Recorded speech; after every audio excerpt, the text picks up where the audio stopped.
Hello, it's Tania Gabrielle, Wealth Astronumerologist, and welcome to your Leo full moon eclipse. This is a super moon eclipse, a lunar eclipse. It's powerful. It is a blood moon, and it's closer to Earth, which makes it a super moon. This is the second eclipse in January, and eclipses are intense to begin with, so to have two in 1 month to start the year off with, of course, makes it even more powerful, happening on January 21st, which is the number of our 21st century, so very powerful.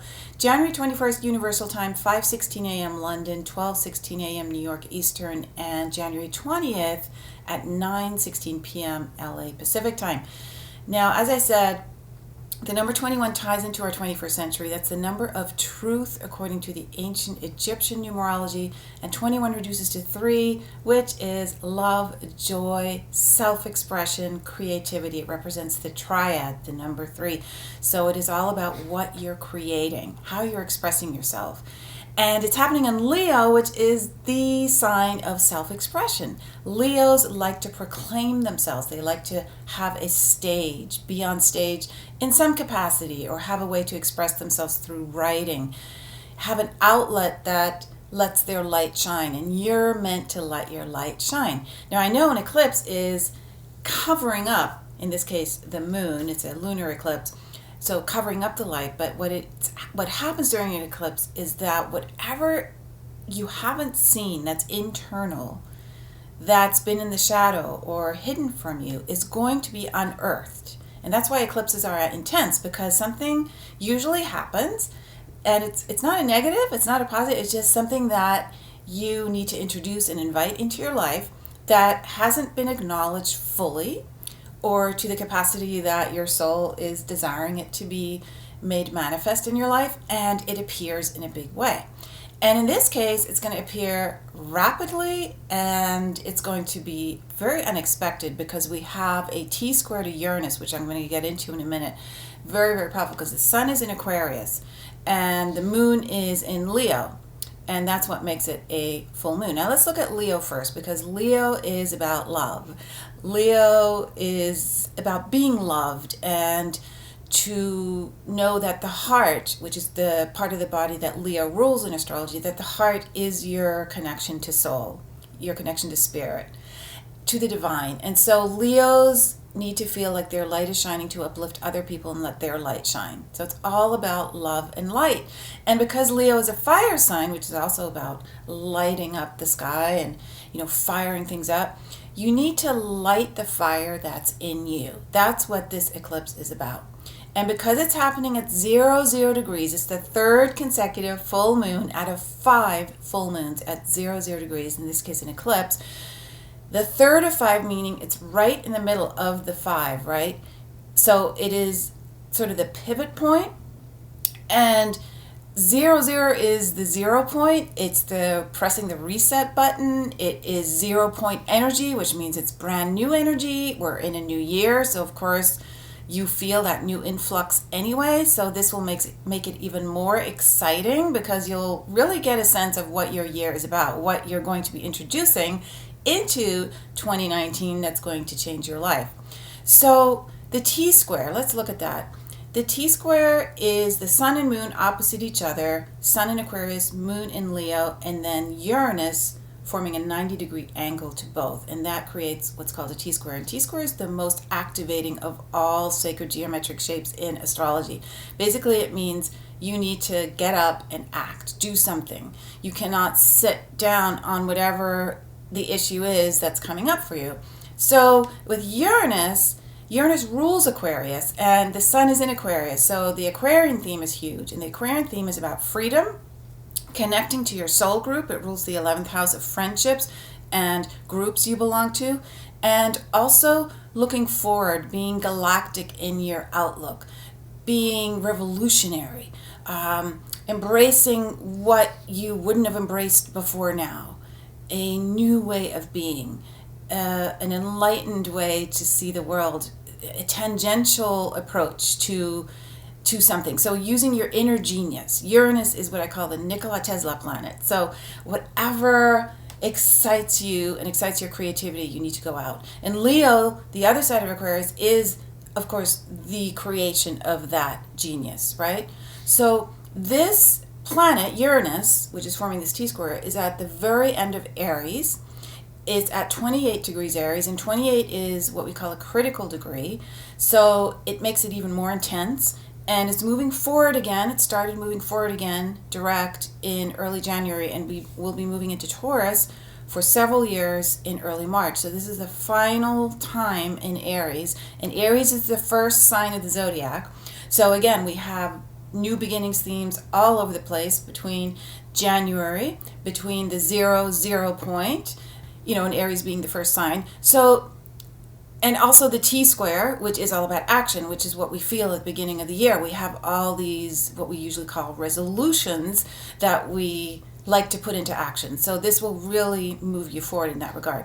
Now, Leo is connected with royalty, with the monarchy, with rulership from the heart. Not that we associate royalty and monarchy necessarily with rulership from the heart, but that is really what it is. To shine your light and to be that golden light that helps others to feel enlightened, right? So it's a beautiful, romantic, creative sign. And so if you've had any desire to share any part of you in a greater setting, and it doesn't necessarily mean going on stage like a musician or speaker, but to have a platform to express your gifts, this platform is now transforming radically. Whatever it is you thought it was, it's going to shift in the next 6 months. Eclipses have that long an impact. So the message of this eclipse will be affecting you for the next 6 months. Now, remember, we are in a very, very strong Capricorn energy now. And Capricorn governs career, your divine mission, your destiny. So a huge focus is to take this energy and apply it to what it is you're here to do, what your soul is wanting to sing. So Leo's now coming in and chiming in and asking, well, are you really focused on what you're here to do? Are you focused on how to be of service, how to uplift others, how to inspire and inform others? And Uranus is asking, so are you going far enough? Are you being radical enough? Are you creating breakthroughs every day? Are you going where you could never imagine you could go every day? Is your imagination on fire? And any full moon, which this is, a full moon eclipse, sun opposite moon, also puts the focus on your relationships. So these can be personal or professional, right? So the moon being the divine feminine and the sun, the sacred masculine, are being brought into balance in any full moon. And in this eclipse with Leo, the balance is through romance, because Leo governs the 5th house of romance and childlike joy and creativity. So there's a real romantic flavor to this eclipse.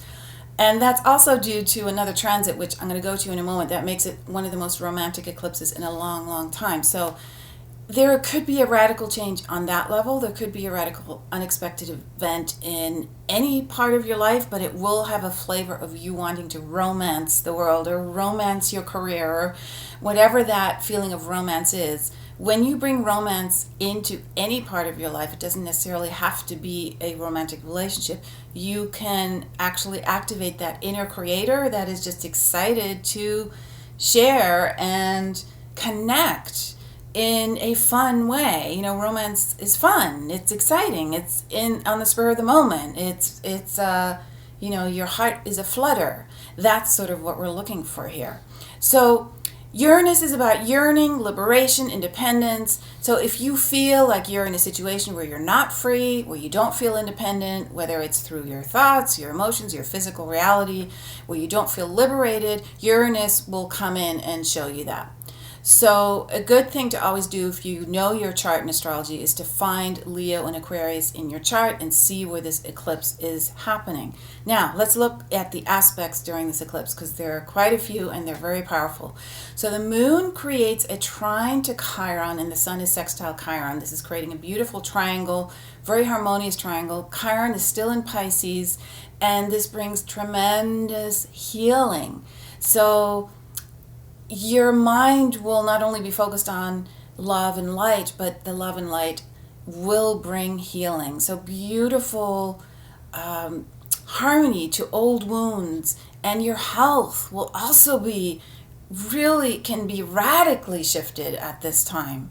You may have an insight, or you may realize, oh my gosh, I do have to cut sugar from my diet. Oh my gosh, I do have to be gluten free. And I get it now. Gluten is glue, and sugar is like, taking, what is it? One of those drugs that spike you in a place that is unnatural.